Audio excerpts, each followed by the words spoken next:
Good afternoon to all those who are watching from the States, and good evening to all those of you joining us from the UK. My name is Joel Westfall, the chairman of the Greatest Generation Celebration, as well as the deputy director of the Gerald R. Ford Presidential Library and Museum in Ann Arbor and Grand Rapids, Michigan. Introducing Sir Antony is about one of the easiest jobs one can ever be assigned to, mainly because everyone who knows even a little bit about the Second World War knows who he is. To me personally, and to many others who study and lecture about the Second World War, he is the GOAT. To those in England who might think that's an insult, it is not. It stands for the greatest of all time. Sir Antony's work on the Second World War, be it his books on Stalingrad, Berlin, the Battle for Normandy, Crete, his single-volume history on the Second World War was a #1 bestseller in Britain as well as 4 other countries, and a bestseller in another 5. We also have to include Ardennes, 1944, Hitler's Last Gamble, was another international bestseller and was shortlisted for several prizes. We again have to add Arnhem, The Battle for the Bridges, and to date he has sold more than 9 million copies of his books. 9 million. He also holds too many awards for me to relate all of them. Once again, I am honored and privileged to welcome Sir Antony Beevor to the digital stage. On February the 9th, 1933, Oxford University Society, the Oxford Union, debated a motion which stated that this House will in no circumstances fight for king and country. The motion passed by a vote of 275 to 153, largely due to revulsion at the memory of trench warfare in Flanders. The vote, often referred to as the king and country debate, became a significant news story in Britain as well as internationally, sparking discussions about patriotism and a sense of duty. But this pacifist mood did not last as the threat from Hitler grew. And by the time the Second World War ended in 1945, many of those who'd taken part in the debate had died for king and country. To generalize about American attitudes in the lead up to war would have been an equally unreliable prediction of future behavior.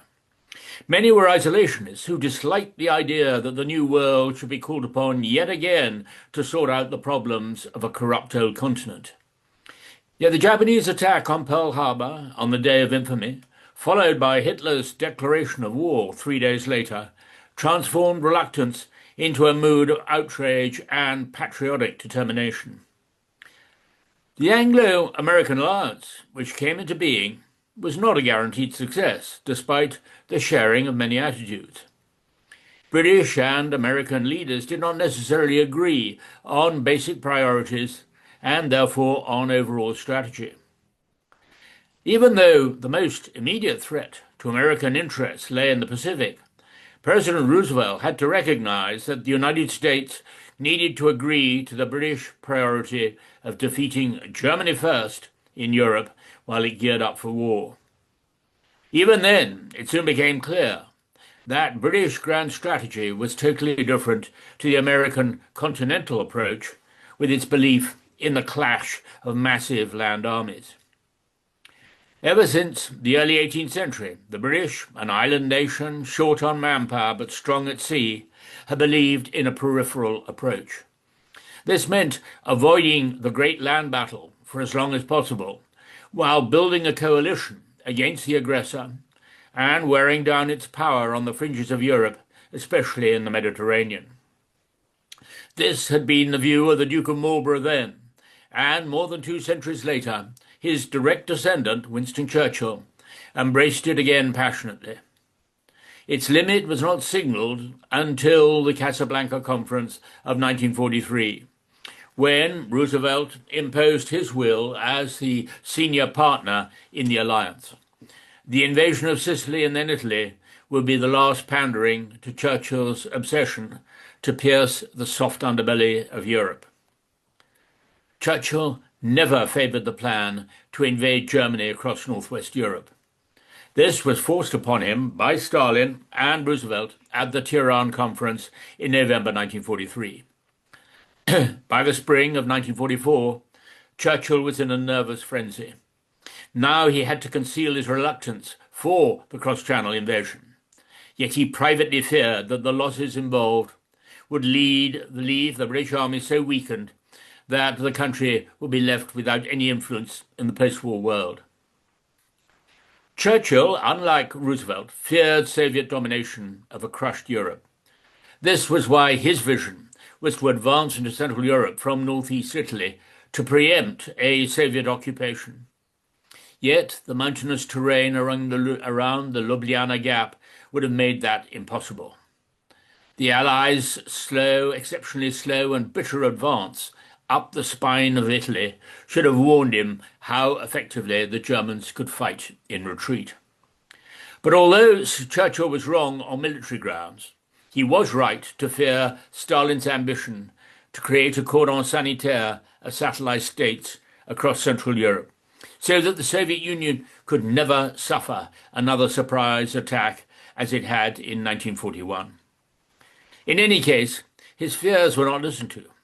The Americans were very definitely in charge, now that the decision had come to engage the Wehrmacht in France and advance across northwest Europe to Berlin.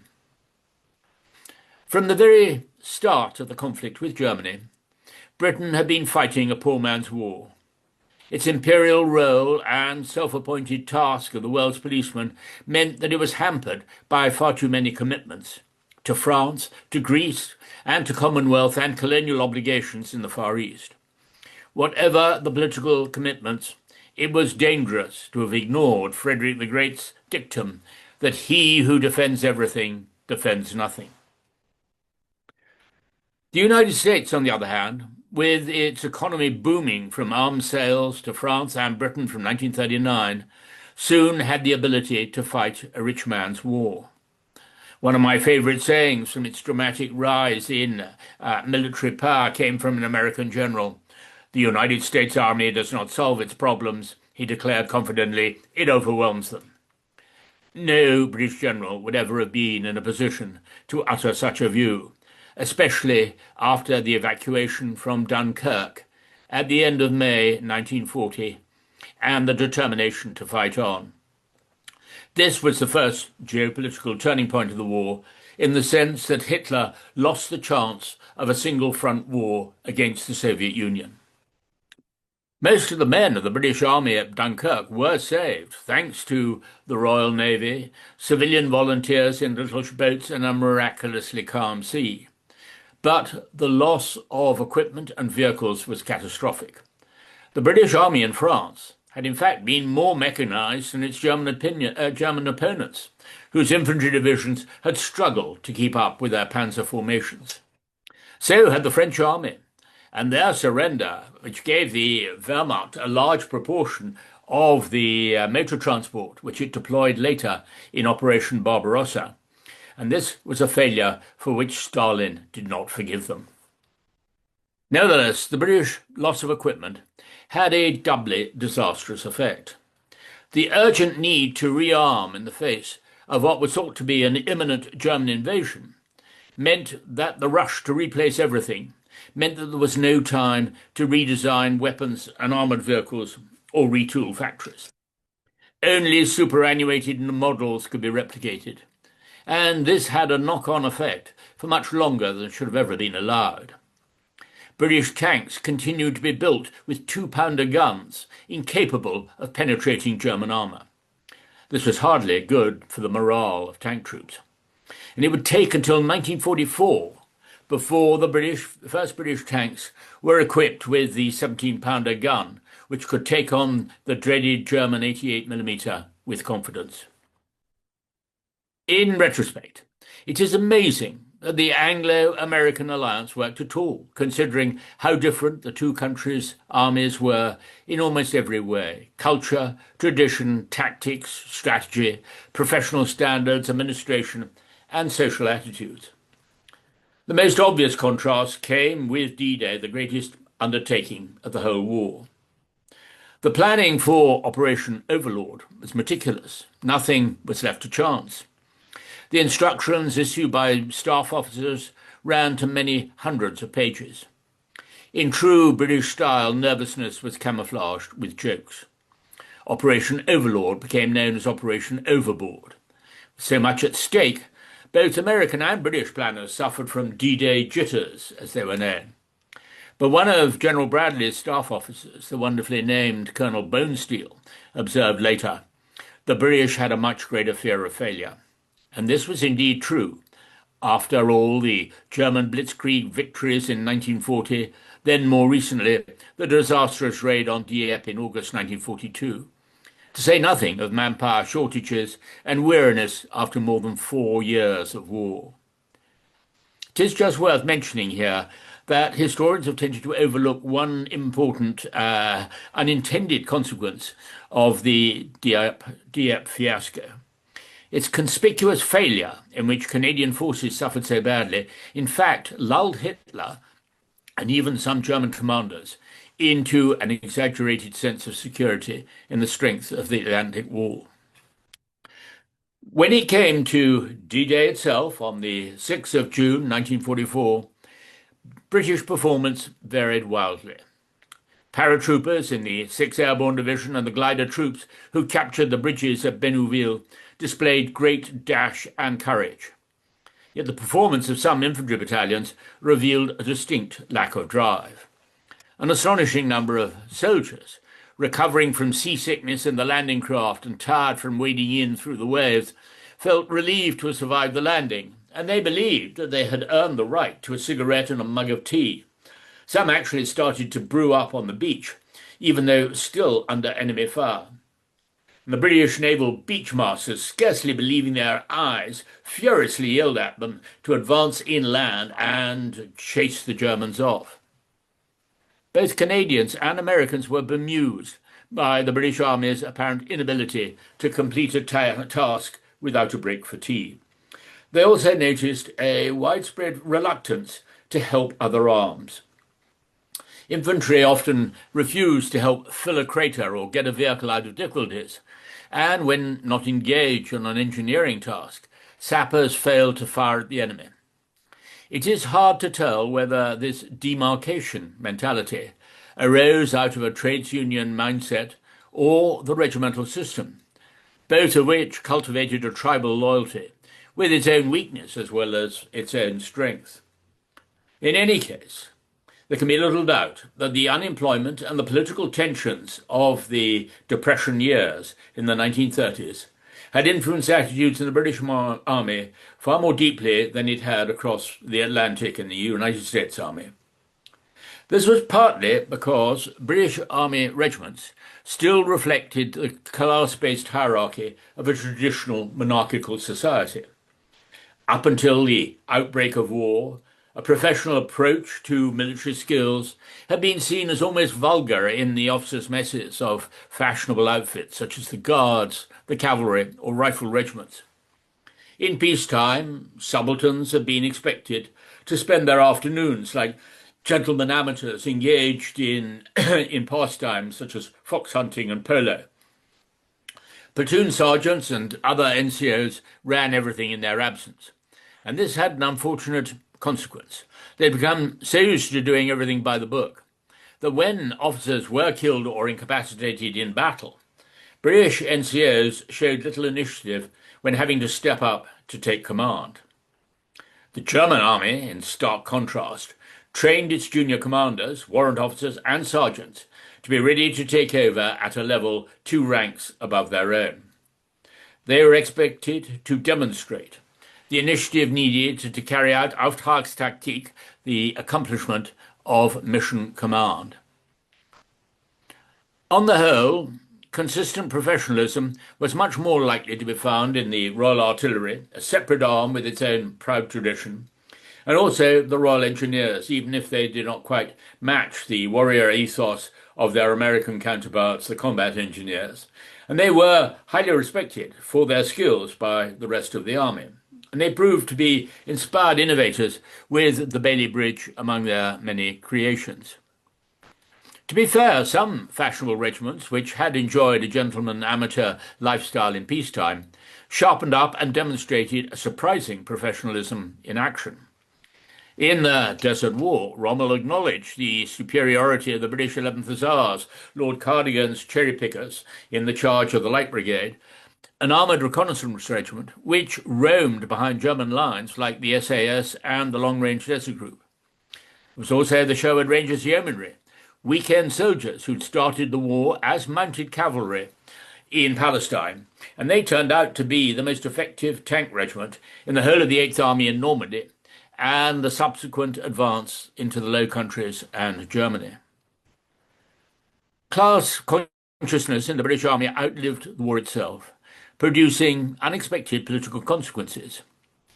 My housemaster at school told me that as a young captain in May 1945, he had asked his sergeant which way he was going to vote in the forthcoming general election. Would he vote for Churchill or for Attlee and the Labour Party? "I'm going to vote Socialist, sir," he replied. "Why?" "Because I'm fed up with taking orders from ruddy officers," came the unapologetic reply. Churchill had been told before the election that he was going to lose, but he refused to believe it. He invited General Bill Slim back in London from Southeast Asia to lunch at Downing Street. Slim, the most highly regarded of all British commanders, said to him straight off, "I must warn you, Prime Minister, that hardly any of my boys will be voting for you." Churchill looked as if he wanted to be sick. The greatest stroke of irony, however, came from Stalin at Potsdam, when Churchill and Anthony Eden, the foreign minister, were about to fly back to London to hear the results of the election. The Soviet dictator reassured Churchill that it was unthinkable that he, as a great war leader, might lose. So a couple of days later, when it was announced that Churchill really had lost the election, Stalin was genuinely shaken, and it confirmed, of course, his deepest prejudice. Democracy really was a dangerously unpredictable system of government. But back to 1944 and D-Day. One fault among young British officers often came from a lack of confidence to push their men on. Many of them admitted later that their greatest concern in their first taste of battle was to conceal their fear in front of their subordinates. As most were basically civilians in uniform, they suffered from a sneaking sense of imposter syndrome. Young British lieutenants, having had out-of-date tactics drummed into them at battle school, also depended far too much on their platoon sergeant to advise them what to do next. The British were also so short of junior officers that they borrowed nearly 700 from the Canadian Army, a system known as can loan. It was usually recognised that the young Canadian volunteers usually demonstrated a much greater level of enterprise and initiative. The British Army as a whole tended to be rigid in its outlook and slow to learn from its mistakes.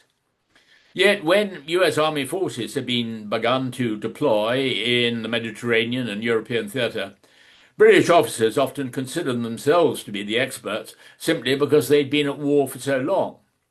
They sometimes made snide remarks about American newcomers and their inexperience, such as "How Green Is My Ally?", a play on the title of the famous bestseller and movie "How Green Was My Valley?". Even Churchill, the greatest advocate of the alliance, joked that the Americans always arrived at the right solution, having tried everything else first. But more open-minded British generals were forced to acknowledge privately that the Americans were not afraid to experiment, while the British clung too much to a fixed staff college mentality. The British Army's reluctance to adopt the German and American system of armoured infantry and half-tracks integrated with tanks was one of the most conspicuous drawbacks of its entrenched regimental system, which dated back to the late 17th century. Regimental loyalties, whether to an infantry or a cavalry identity, may have provided powerful bonds at lower levels, but it did little to encourage innovation. Ironically, the only formation in the British Army in Normandy to bring tanks and infantry together in close cooperation was the Guards Armour Division. This had been formed from Foot Guards battalions, the most traditional-minded units of all. It was not until 1965, 20 years after the Second World War, that the British Army finally adopted the armoured personnel carrier with the FV-432. In Normandy, Montgomery's plan to seize Caen and the ground beyond to allow the construction of forward airfields and prepare a breakout towards Falaise, ground to a rapid halt. The arrival of German panzer formations on the British front, the 12th SS Panzer Division Hitlerjugend, the Panzer Lehr Division and the 1st SS Panzer Division Leibstandarte Adolf Hitler, meant that within 4 days, by the 10th of June, the pattern of the battle began to take a very different course to the one General Montgomery had envisaged. It also proved very different to what the German commanders had planned. Field Marshal Gerd von Rundstedt and General Georg von Schröppenberg, the commander of Panzer Group West, had wanted to launch a massive panzer counterattack to sweep the Allies back into the sea.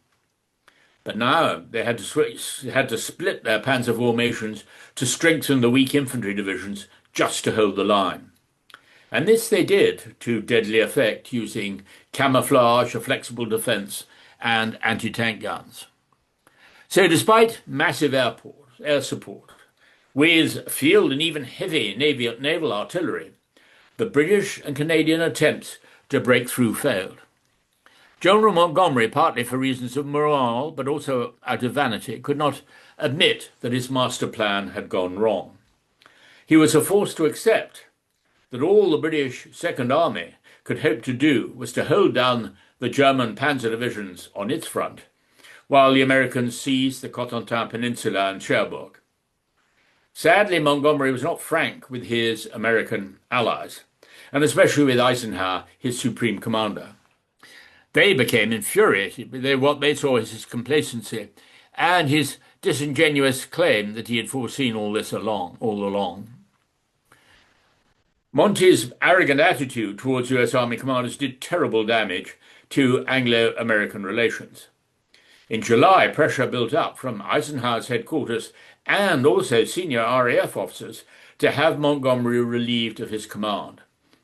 He was almost certainly saved by his reputation as the victor of Alamein. To have sacked him at this stage would have been too great a blow to British pride and morale. Yet Montgomery, for all his disingenuousness, was right to accept the reality of the situation. With the bulk of the German panzer forces and 88mm anti-tank guns concentrated against the British and the Canadians, there was no real alternative to the new plan, which made a virtue out of a very painful necessity. And this was for the British and the Canadians to hold down the German panzer divisions on their front to allow the Americans to break through further to the west. If only Monty had owned up to the Americans and not kept trying to claim that he was about to achieve a major breakthrough, when in fact he knew that he could not risk heavy casualties because of British manpower shortages. And Churchill had also made clear to him that if Britain ended the war with a drastically reduced army, diminished army, as I mentioned earlier, should have had little influence on the post-war settlement. Inter-service cooperation between the British Army and the Royal Air Force had left much to be desired. Montgomery, I'm afraid, was hated by the British air chiefs for having taken all the credit for himself in North Africa without acknowledging the vital contribution of the Desert Air Force. And in Normandy, he treated them again with a great arrogance, seeming to believe he could just whistle up the heavy bomber squadrons of Lancasters as flying artillery whenever his ground forces failed to break through. Ground-air cooperation was far better, though, when it came to fighter bombers on both the British and the American sides. But this was especially true in General Omar Bradley's army group during Operation Cobra, the breakout from Normandy. Each US Army Combat Command or large battle group had an air support party riding in tanks provided on Bradley's orders for Air Force liaison officers. An exceptionally effective working relationship had been established, with Lieutenant General Elwood R. Quesada, the Chief of 9 Tactical Air Command. The 40-year-old Pete Quesada, unlike most airmen, had a real enthusiasm for the ground attack role. And this was to provide the basis for armoured column cover, in which fighter bomber squadrons, Thunderbolts, Mustangs, and Lightnings worked in relays, were constantly on hand to provide support. This was similar to the so-called cab rank system of Typhoon squadrons supporting the British Second Army. By the second day of Operation Cobra, Quesada's fighter bombers were out in force. One German commander complained bitterly that they were overhead like hawks, watching for any movement on the ground and then swooping into the attack. Much has been written about the fighting qualities of the different armies in the Second World War, especially the difference between the armies of democracies and the armies of dictatorship. Much less has been said, on the other hand, about their similarities if one studies the performance of average as opposed to elite troops. Contrary to some of the wilder theories of combat performance, the evidence indicates that only a small proportion of frontline troops truly engaged in combat. An initial study in the British Army was carried out in Italy by Major Lionel Wigram in 1943. Wigram estimated that in most platoons of about 30 men, only a few really did the fighting. Another small group of men were likely to run away at the first opportunity, and those in the main group in between would follow the fighters if things went well, or the potential deserters if they went badly. Montgomery was so horrified by the report that he had it suppressed, and Wigram's career was wrecked. The Germans, meanwhile, found a very similar pattern, but dividing their soldiers' combat performance into four categories. Die Einsatzfreudigen, those who enjoy fighting. Die Einsatzwilligen, those prepared to fight. Die Einsatzgehemmten, those reluctant to fight. And die Einsatzflüchtigen, those who will flee from their duty. So it's basically the same as Wigram's breakdown, except that the Germans split that main group in the middle in two. And the American combat historian, Brigadier General S.L.A. Marshall, Slam Marshall, went into the subject in much greater detail soon after the war and came up with very similar conclusions. And although his methodology has been heavily criticized, there can be little doubt about the overall conclusion of his work, that only a minority of soldiers in a conscript army actually were shooting at the enemy. Even the Red Army was no different, as we found in the Russian archives. Soviet officers argued during the war that a weapons inspection should be carried out immediately after any engagement with the enemy. All those found to have clean barrels should be executed immediately as deserters, they recommended. The stalemate round Caen, with British and Canadians facing fanatical SS panzer formations, produced a pitiless form of warfare with prisoners killed by both sides. The SS Hitlerjugend began the cycle of atrocities, and the Canadians especially did not hang back from taking revenge. Fighting on the American front to the west was just as brutal, but in a different way. American paratroopers had landed on the Cotentin Peninsula in the early hours of 6th of June with their blood up. Many claimed that they'd been told to take no prisoners by their commanders, and that would slow them down. And then rumours spread among them of Germans using flamethrowers on US paratroopers caught in trees and even of mutilations. In any case, French civilians were shocked by the summary executions. The Battle of the Bocage, which the Americans had to go through, was particularly savage. Neither the British nor the Americans had appreciated before the invasion what perfect terrain these small fields with dense hedgerows would provide for the defenders. The Germans, using cruelly effective tactics honed on the Eastern Front, managed to inflict massive losses on the Allied armies, and above all for their inferiority in numbers, artillery, and above all aircraft. They would plant mines at the bottom of shell craters in front of their positions, so that an American soldier throwing himself in to take cover would have his legs blown off. Alongside tracks, they rigged castrator mines or bouncing betties, which jumped up and exploded at crutch height. Their tanks and field gunners became expert at firing tree bursts, which meant exploding a shell in the crown of a tree to blast splinters of wood down onto anyone sheltering below. Tied to a tree, a German rifleman would wait for advancing American infantry to pass, then shoot one of them. This prompted the others to throw themselves flat in the open, and then German mortar teams would shell them immediately with airbursts. Aid men who went to help the wounded were shot down deliberately because that was a blow to morale. And quite often a single German would emerge with his hands up to surrender, and when Americans moved forward to take him prisoner, he would throw himself sideways and hidden machine guns would shoot them down. Not surprisingly, few American soldiers took prisoners after a buddy had been killed in this way. Soviet propagandists such as Ilya Ehrenberg made disdainful remarks in their articles, claiming that the Western Allies were fighting just the dross of the German army. But this was true only of a few infantry divisions. The British, during Operation Epsom, found themselves up against 7 panzer divisions, including 2 SS Panzer Corps, the greatest concentration of Waffen-SS after the Battle of Kursk. The Americans, meanwhile, faced many infantry and paratroop divisions, as well as the 2nd Panzer Division, the 17th SS Panzer Grenadier Division, and the 2nd Das Reich Panzer Division. Although statistics are hard to compare between the Western Front and the Eastern Front, the average casualty rates per division per month appear to have been higher in Normandy than in the East in the Soviet Union. German losses on the Eastern Front average just under 1,000 per division per month. In Normandy, the average figure was around 2,300 per division per month. German soldiers who had experienced both fronts were shaken by the fighting in northwest France. I spoke to a veteran of the Eastern Front today. An Obergefreiter in the 91st Luftlandedivision Division wrote home in July.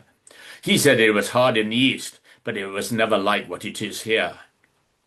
General Barton, the commander of the American 4th Infantry Division, wrote, "The Germans are staying in there just by the guts of their soldiers. We outnumber them 10 to 1 in infantry, 50 to 1 in artillery, and an infinite number in the air."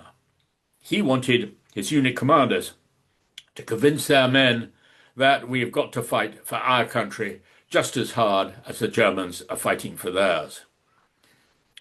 The Germans, especially the SS, were deeply indoctrinated by propaganda. One prisoner taken, a 19-year-old Hitler youth from the 17th SS Panzer Grenadiers, was convinced that the Americans were in a desperate state, that German forces had retaken Cherbourg, and that Germany would destroy the Western Allies and then defeat the Red Army. Others, to the astonishment of their American captors, insisted that New York had been destroyed by German long-range bombers. To create hatred, the German equivalent of Soviet commissars, the National Socialist Leadership Officers, emphasized the destruction of German cities and the killing of German women and children by terror attacks. Their basic theme was that the Allies intended to wipe out the German race. Defeat would mean the annihilation of their fatherland, and their propaganda leaflets addressed to Allied troops demanded, "What do you want to do in Europe? To defend America? To die for Stalin and Israel?" This was all part of a basic Nazi theme, that Americanismus allied the Jewish plutocrat of the United States with the Jewish Bolshevik of the Soviet Union. Many German soldiers who wanted to give up were afraid to do so, because Nazi propaganda had convinced them that they would not be safe in an England bombarded by the new secret weapons. "Captivity is also a tricky matter," wrote a German corporal. "Some would go, but they fear the V2 and the V3. This was totally invented, of course. 3 days later, he wrote home, still preoccupied by the dangers of surrender if Germany really were to win the war. "If a German soldier desert to the enemy, the family receives no support, and if we were to win the war, the Lancer, the German private, must be handed over and he will have to face his fate." None were more committed than the Waffen-SS. They were told before the invasion by their officers that any of them who surrendered to the enemy without being seriously wounded would be treated as traitors. But perhaps the most horrific story of SS discipline came from an Alsatian drafted into the 1st SS Panzer Division, Adolf Hitler. A fellow Alsatian in the 11th Company of the 1st SS Regiment, who'd also been forcibly recruited, deserted and tried to escape in a column of French refugees. He was spotted by members of their regiment and marched back under escort. Their commander then ordered members of his own company to beat him to death with their rifle butts and spades. With every bone in his body broken, the corpse was thrown into a shell hole. The captain declared that this was an example of Kameradenerziehung, an education in comradeship. It was hardly surprising that the British and Canadians captured so few SS alive. In the main British base hospital near Bayeux, the senior medical officer, Colonel Fraser, recounted how he used to make his rounds of the German wounded prisoners. They all smiled back when he greeted them, and then one morning they all turned their backs on him. The chief nursing sister told him that a wounded SS soldier had been brought in during the night, and they were now afraid of showing any friendliness to their enemy. Fraser examined this SS trooper, who was in such a serious condition that he needed a blood transfusion. But, as Fraser recorded, once the needle was in, the passionate young Nazi suddenly demanded, "Is this English blood?" When told that it was, he pulled it out, announcing, "I die for Hitler," which is in fact what he did. Fraser noted that the other German prisoners soon became friendly again. Badly wounded prisoners, also from the Hitler Jugend, behaved in a similar way. Churchill's aide, Jock Colville's, serving as a Mustang photo reconnaissance pilot, heard from a young British nurse about her experiences. One boy of about 16 had torn off the bandage with which she had dressed his serious wound, shouting that he only wanted to die for the Führer. Another had flung in her face the food she'd brought him. She'd quelled a third by threatening to arrange for him to have a transfusion of Jewish blood. One could hardly imagine a British or Canadian prisoner of war wanting to die in this way for Churchill or King George VI, or an American soldier wanting to die for President Roosevelt. The other major difference between the Allied armies and the Germans was almost certainly connected to these contrasts. This was the markedly different patterns of battle shock or combat exhaustion. The Americans in Normandy suffered 30,000 cases of psychoneurosis. Although the British and Canadian figures were slightly lower, they were still infinitely higher than German rates. It must, however, be pointed out that even before Hitler came to power, the German army had turned its back on the comparatively humane policy adopted during the First World War, and it now refused to acknowledge that battle shock, as PTSD was called, could be a recognizable medical condition. Medical services in Normandy were at times overwhelmed by cases of combat exhaustion. The vast majority, of course, occurred among replacements, young, badly trained soldiers sent in to make up numbers after heavy casualties. American bureaucracy handled the whole replacement system with a brutal lack of imagination, and the British Army was no better. The very word replacement, which suggested the filling of dead men's shoes, was ill chosen, and it took several months before the term was changed to reinforcement. But the basic problem was that these new arrivals were ill-trained and totally unprepared for what lay ahead. Our younger men, especially the replacements who came up when I did, reported a lieutenant in the American 35th Division, were not real soldiers. They were too young to be killers and too soft to endure the hardships of battle. Practically all of the replacements, stated a report from the 4th Infantry Division, had come direct from replacement training centres. They had received no unit or field training, and unlike those divisions prepared in England for the invasion, they had never been put under overhead artillery fire as a preparation. A great many of those furnished as specialists had never been trained in their official speciality, the report continued. A good many of the infantry replacements had not been trained as combat infantry. I found men trained as mail orderlies, cooks, officers, orderlies, truck drivers, etc., who'd been sent over, assigned to a combat unit, and thrust into combat within 24 hours. These men were inadequately prepared, both psychologically and militarily, for combat duty. Replacements, British and American alike, joined their platoons, usually at night, having no idea where they were.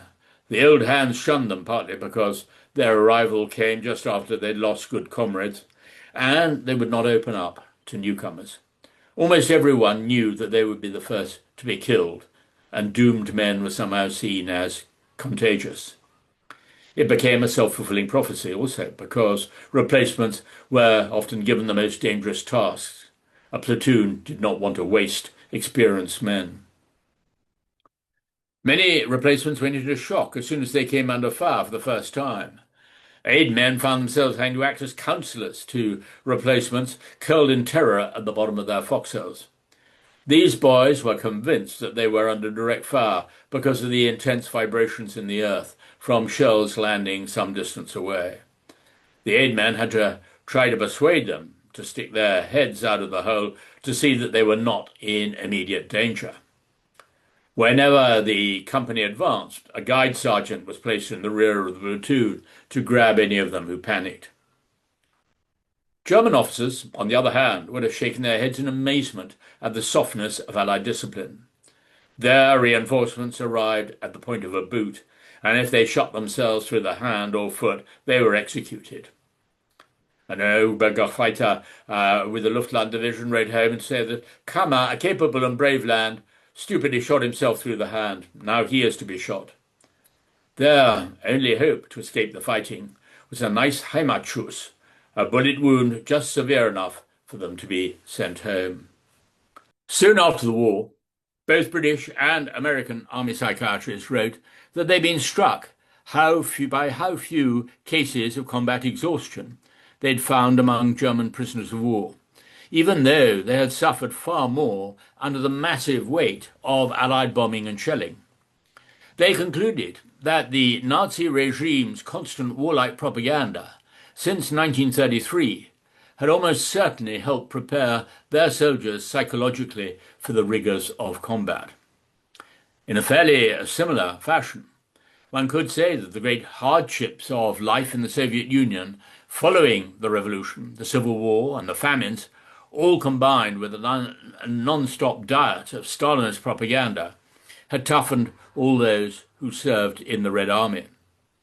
The armies of Western democracies could never have been expected to withstand the same levels of suffering as the Red Army at Stalingrad. All of this raises many questions today, starting with that vote at the Oxford Union in 1933, before the threat of war became clear. Recent polls in the United Kingdom suggest that there's probably even less appetite today among the young to volunteer for military service, despite the threat of another war in Europe becoming increasingly evident. The whole ethos of collective loyalty, whether to regiment or to trade union, which earlier generations had embraced, started to disintegrate in the 1980s. Globalization and the me generation accelerated the process. Of course, there will be some pockets of intense patriotism and a sense of duty which will reignite in the population, but will they be enough? And just as significantly, in a post-COVID generation, how many will respond to their call-up papers by citing physical and psychological disabilities to avoid combat? One thing is certain. It will be a far, far higher proportion of the population than those who declared that they were conscientious objectors when the call-up came in 1939. In 1914, Britain's declaration of war after the German invasion of neutral Belgium had led to large crowds cheering eager volunteers queuing to enlist. For so many of them, it promised an exciting escape from the humdrum existence on a farm, in a factory or office. Many believed that they had the chance to be recognized as a hero in a new age of mass newspapers. The mood in 1939 was far more somber and realistic, as I indicated at the start. What became the greatest generation certainly did its duty, but how will their great-grandchildren react the next time round, if there is one? Warfare has changed so dramatically that the mass regimentation of the past is impossible to imagine. Perhaps we really are returning to that medieval age of mercenaries, as some have suggested for Ukraine. Forward to the past rather than back to the future. Thank you very much. Let me ask you a couple of questions to add on here. And the first question, of course, comes to mind when we started talking about this, when you agreed to do this lecture about the greatest generation. This is of Yes. course all coined and phrased. And then of course you told me that they in England, in the UK, they call the people who fought during the Second World War the greatest generation too. Can you talk about a little bit about how did that occur in the United Kingdom? Funny enough, there was little recognition after the war, even though many people were judged by how good a war they'd had. I remember amongst my father's generation, it had forged a real comradeship, and people were known by their war records. But that wasn't really spoken about. It was sort of much more done on a sort of private basis. There wasn't a public recognition of a greatest generation or anything like that. And I think it came quite recently, comparatively recently, also in the United States. And it's really been with the anniversaries and the recognition by the government, certainly with, say, the royal family and certainly the Prince of Wales, now the King, and all of those visits to Normandy with the veterans. The real gratitude has actually been created, the gratitude to that generation. This is the second time you have done a World War II lecture for us as well as the World Affairs Council. And in the first one, you talked a lot about General Montgomery. And I'm curious, was there a change in the historiography of the viewpoints of Bernard Montgomery over the years to lead you to this point? Did you always have the point on him as kind of like not a very good general? Well, he was a very good general in some ways. He was very good at training, and he was brilliant at the way that he revived morale. But Montgomery was always claimed far more than he achieved. Whether it was even the Battle of Alamein, where the preparation in many ways had already been done by Auchinleck, his predecessor. So one has always been slightly dubious about Montgomery's claims of comparing himself to Wellington and Marlborough as one of the greatest generals in British history. And that, I think, has irritated a lot of people. I mean, interestingly, the other day, there was a huge history festival, and with actually Montgomery's grandson and Alexander's grandson present. And the vote went strongly against Montgomery on who was the best British general in the Western theatre or the European theatre. And there was no doubt about it. Alexander won. And Alexander won, indeed. I mean, I think if Bill Slim had been in there, he probably would have won. Yeah, but yeah. It was just on the Western. And I think that was right. I mean, Alexander was quite a modest man, but he did show a very good strategic sense. And he was also a very good diplomat. And that was actually what was needed, to get on with the Americans rather than what Montgomery was doing. They were our greatest allies. We depended upon them for so much. For Montgomery to do what he did, and especially in the Ardennes, and basically try to claim the whole credit for himself there, I mean, it was outrageous. Uh-huh. I have one last question I'm going to throw in here, simply because I'm such a fan of his work, and that I'm speaking of Dr. Harrison, Dr. Mark Harrison from Warwick. I'm not sure if you're familiar with his work on the economics of the Second World War. Are you familiar with his work? Not that familiar. I mean, certainly Adam Tooze and others have also written very much in that sort of area. I haven't, I have to admit, although a historian of war, I'm afraid I haven't really studied the economy of war. Oh, yeah. His viewpoint, of course, in the economics of World War II is the fact that the war was essentially decided almost on day one. Simply when you take a look at the aspects of GDP, population, GNP, that literally the war was basically the ultimate decision was decided by economics, not other factors. I'm just curious if you have an opinion on that. Well, I do, in the sense that people have criticized other historians, even Neil Ferguson, about the idea that if you are going to treat things in purely economic terms, that's rather a Marxist approach, which is usually rather ironical considering Neil Ferguson's views.